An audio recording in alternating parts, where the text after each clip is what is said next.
high-class Ivy League horticulturalists and business people to help with the park district. So we were in a really lucky spot at that time to have a solid, strong park district to help lead the way. So the goals of the Victory Garden movement were to stimulate as many people as possible to apply themselves during their leisure hours. They weren't expecting, people to quit their jobs or do whatever. This was a leisure hour pursuit. They wanted to provide novice gardeners and those not familiar with vegetable growing the information they needed to make their efforts most productive. And this was written by a gardener because the final one lay a foundation for the continued expansion of the program in peacetime. Maybe if that had happened, we'd be in a different world today, but we're not. And so the resources to accomplish this were a lot of vacant lots, backyards, strong park system, school district, libraries, corporate support, and a devoted citizenry, of which 9% had never gardened before. So it wasn't that they had landscape gardens and they didn't know how to grow food, they had never gardened before. So to accomplish this, and the other mandates of the Office of Civilian Defense, the city was divided into 7 divisions, and there were more divisions in the suburbs. Division 7 doesn't show on here because it wasn't deemed to be important or possible to grow food. And all 77 Chicago neighborhoods were segregated into one of these subdivisions. And here we go to the OCD. Each division had a division chairman that reported to the OCD. And each neighborhood had a community chairman that reported to the division chairman. And each block had a block captain that reported to the community chairman. And then there were also other committees. The advisory committee, the committee on demonstration gardens, the general committee, the committee on food preservation, the committee on planting, and the committee on kinds of vegetables. So there's lots of organization going on. But that's a good thing because that meant that we were able to have the information that we have today. Because they kept track of everything. There was this level of bureaucracy that people had to work through. And it was very successful. So block captains, they're the ones that actually got most of the work done. This was their duty, to find land 3 or 4 blocks from homes of interested parties, prepare the site, arrange for plowing, participate in the Victory Garden Council, maintain enthusiasm, and plan harvest festivals. So let's take a little detour and talk about harvest festivals. This was a festival that happened in Streeterville. I don't know if you can see, but right up there's a little sign. Streeterville is not far from Michigan Avenue. I like to show this photo because we've been interviewing senior citizens that remember Victory Gardening. And one woman lived in this neighborhood, and she said down by the lake, although this was technically Division 7, she said down by the lake there were Victory Gardens as far as the eye could see. So people took whatever space they could as far as the eye could see to grow their Victory Gardens. Let's go to the next one. So this image shows the Soldier Field Harvest Festival. It was held in the exhibition hall underneath the seats at the south end of the old Soldier Field. So to us, that's the old Soldier Field. This was sponsored by the Chicago Sun, and practically every community in the Chicago metropolitan area participated. Hundreds of exhibits of garden produce, flowers, and canned goods were featured. The Park District and commercial growers also participated. Thousands of visitors participated and pledged to grow Victory Gardens in 1944. So Chicago, as you can see, was really serious, very organized about their Victory Garden effort, to the point where they passed an ordinance that if someone were to damage or pilfer or steal from a Victory Garden, there was an ordinance passed that you would get fines. So those fines were, this was made effective in July of 1924, which to me is like some bigwig's wife got her beautiful tomatoes stolen, so, okay, now's the time, let's pass the ordinance. But anyway, there were fines of $50 to $200 levied on people that were caught, busted, pilfering Victory Gardens. In today's currency, that would be $650 to $2,600. It's a lot of money. Well, the question is, how would you know if something was a Victory Garden or just, a garden? How would it apply? Go ahead. What is believed to be the first system of recording Victory Garden efforts for statistical purposes of any part of the United States was established in Chicago in 1942. A simple distribution system of decals in exchange for information was used, and a great deal of energy was on the part of the block captains was required. So what happened is, go to the next one. They called it decalomania. I think 6-color printing was a big deal back then. But 7,500 or 75,000 were distributed in 1942, and another 100,000 were distributed in 1943. And what happened is you gave your name, your home address, where the size of the garden was, the location. Now, right, boring, snoozy statistics. The reason that we know that we had 20 million Victory Gardens across the country and 40% of the produce was grown is because this idea took off. It was Chicago's idea. It took off to the rest of the country, and cities, other metropolitan locations across the nation adopted this statistical method. So thank Chicago for those sound bites that we now hear. And then you started seeing, go ahead, you started seeing these photos popping up in all sorts of press photos. Go ahead. This is a demo garden at Lincoln park. Go ahead. This is Little Village. Go ahead.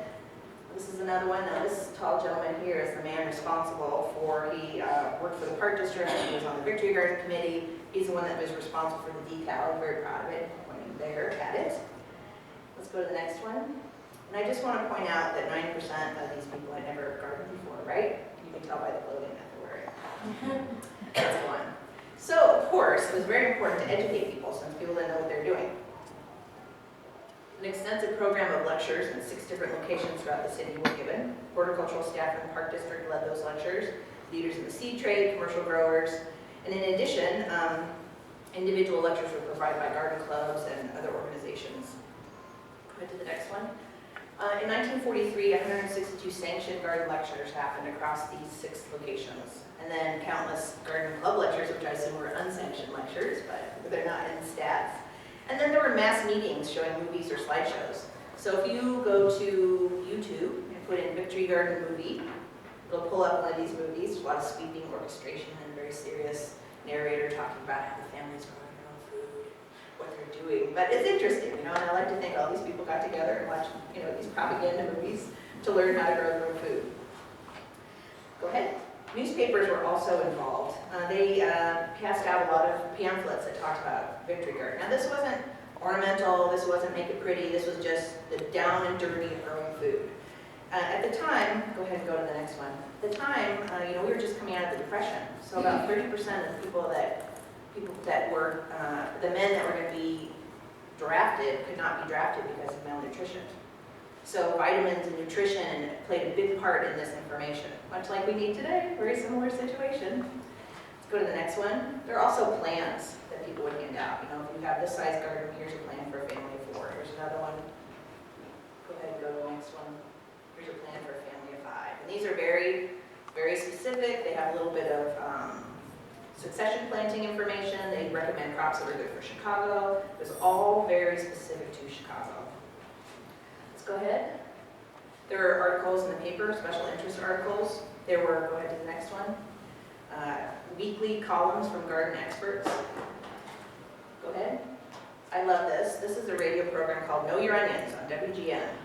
It happened Monday through Friday, and what happened is, you know, the block captains would be out in their gardens, and you'd be hearing what the problem is. This year we had a lot of problems with squash vine borers and a few other things, you know, so they knew what the problems are, would trickle up through the OCD bureaucracy, and they'd be very quickly able to address these problems and teach people, okay, you're having a problem with squash vine borers, here's how you deal with it. But there are also some public interest stories that happen on this show, and I would like to share with you some headlines that I've found in my research. Rejoice kids, spinach seeds to be scarce. Now, did anybody read that book a couple years ago, The $25 Victory Garden? No, it was a pretty good book. Anyway, big profit on 64 cents. So back then it was a 64-cent Victory Garden. Joe Green, busy in his garden, forgets taxes. And then here we get to the fishing stories. The 4-foot radish, maybe, I don't know, maybe it's a daikon. 41-inch bean, maybe. 12-pound cabbage, I can believe that. But here's my favorite headline from the Times. Man who traded Victory Garden truck for beer, wife divorces him. Let's go to the next one. Social media. What? How could that be? They didn't have Twitter back then. Go ahead. They actually did have something social. They had these little kiosks that were at every garden, every corner. And so if there was a newspaper article, or hey, we're all going to get together and we, or hey, go see Here Wins the War at the library this weekend. All the information that you might need to know about your garden, about your community, what was happening would be displayed in these little, I don't even know what they call them, little kiosk things. And I've seen so many photos of these little girls standing in front of them, seen them all over at the Library of Congress. It's just very interesting. That was a very key point of how people got their information. Let's go to the next one.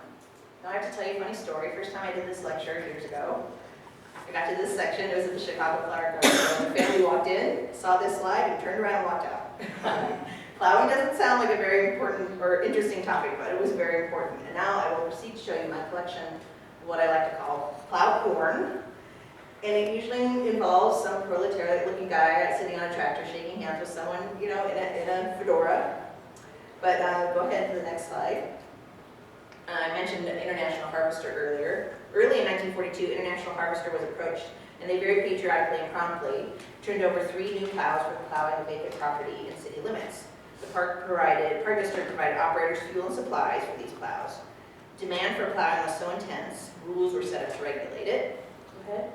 These were some of the rules. Plot had to be a certain size, there had to be a certain opening. You had to have written permission from the landowner. It had to be inspected to make sure that the soil was good, it was level, free of debris, it had to be sunny and fertile, and 4 families were required to participate. So those were the rules for the victory gardens, at least where the plowing was concerned. And this wasn't just community gardens, this also could be, well, families had to be involved, but small gardens, huge gardens, plows were busy. So let's go to the next slide. I'm going to read what the back of this photo says. This shows the tractor plow provided by the Victory Garden Department, Office of Civilian Defense, through the cooperation of the Chicago Park District and the International Harvester Company. This Victory Garden is being prepared in a vacant lot at 5400 Ferdinand Street. The man with the rake is Frank L. Bennett, head of the Concert Bureau, who resides in the building shown in the background and who is the moving spirit in developing this Victory Garden. This shows the same area included in photo A, except now Mr. Bennett and his neighbors have something to show for their labors.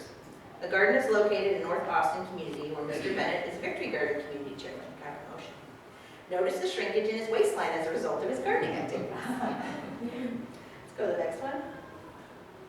This photo is taken at the inception of the community Victory Garden at 50th and Ingleside, a congested apartment house district of Chicago. The tractor plow, provided by the International Harvester Company, for the Victory Garden Committee is preparing the soil of an unsightly vacant lot that later will be transformed to a neat and productive garden.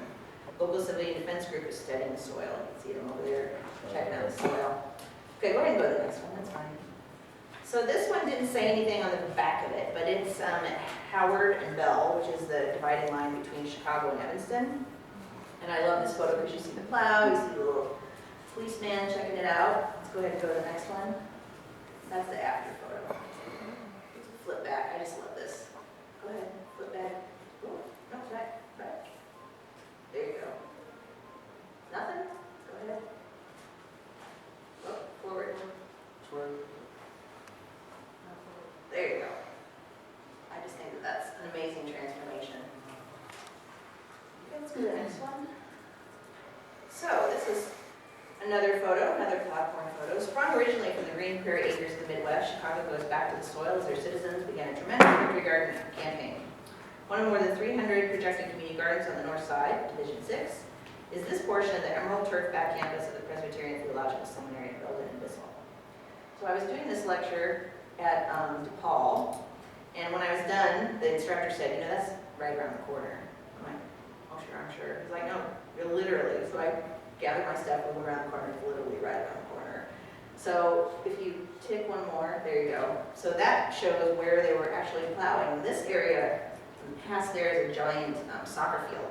So between the shrub and the soccer field, there's about 30 feet by about 150 feet. So I've been picking on them. I mean, it would be great to put another victory garden. That'd be a good educational thing for your students to understand they have all that empty space. And I did learn that they put a victory garden in, small garden, a little farther this way, but it is on that place. So it does make me happy that the land's being used for that again. So let's go to the next one. So here's the tally for plowing in 1942. This doesn't include people that were gardening in their homes, it just includes community gardens that were plowed by the city. 508 separate community plots, some as large as 6 to 8 acres. Let's go to the next one. An additional 1,500 community plots, including Division 5, the largest victory garden in the nation. That is located at St. Louis and Foster, Northeastern University. It was 32 acres and 800 families gardened there. So I mentioned earlier that I've been talking with the senior citizens about their remembrances. One of the guys I talked to, loved him, Ron, he gardened at that garden.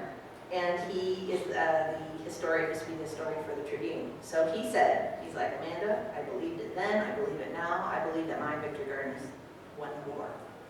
And that was the point of victory garden movement, so people could feel like their effort made a difference, right? He told me once that he had to go speak there, because he was, he's a historian, pulled in the parking lot, and he said it was very close to where their garden was. He said he couldn't get out of the car. He said he sat there for 10 minutes, 15 minutes, just remembering the effort, 32 acres, 800 people, and how he felt participating in something like that. It was a really beautiful story. Let's go to the next section. Kids. Kids were not safe from the OCD. Recognizing the rising enthusiasm for victory gardening by adults might demand much of the lawn space in Chicago parks, The Victory Garden Department suggested in the latter part of 1942 that school children's plots be set aside on park property during the 1943 season. All city parks were surveyed to determine suitable spaces where good soil and sunlight were available and other recreational uses would not be interfered with. Working with public schools and youth leaders, 5th through 8th graders were provided with plots on school property, or on park property. Poor weather conditions in 1943 interfered with this plan. By the time growing could start, many of the children had lost interest, so instead of 30,000 plots being assigned, only 14,000 were assigned. Only 14,000. Let's go to the next photo. I mentioned earlier that parades and hoo-ha was important. Here's a children's parade. This is what this photo said. Thousands of children in the upper grammar grades are being assigned garden plots, 5 by 12 in size, in 65 of Chicago's parks this week and next week. Typical planting plan for these plots includes a row of petunias at one end and zinnias at the other, with rows of lettuce, radish, snap beans, kohlrabi, carrots, and beets in between. Complete seed packets containing just the right amount of seed for each of these rows has been prepared and provided for the children with the compliments of Marshall Field and Company. Here are some of the children marching to their plots in parade form in Garfield Park. Ever seen those Frankenstein movies where the villagers are going after Frankenstein with the torches of them? This is like the daylight children's version. These kids are so into it. Like that little girl, I wish I had my pointer. I'd like to point some of these things out. That little girl with her digger, she's serious. There's some serious business happening here.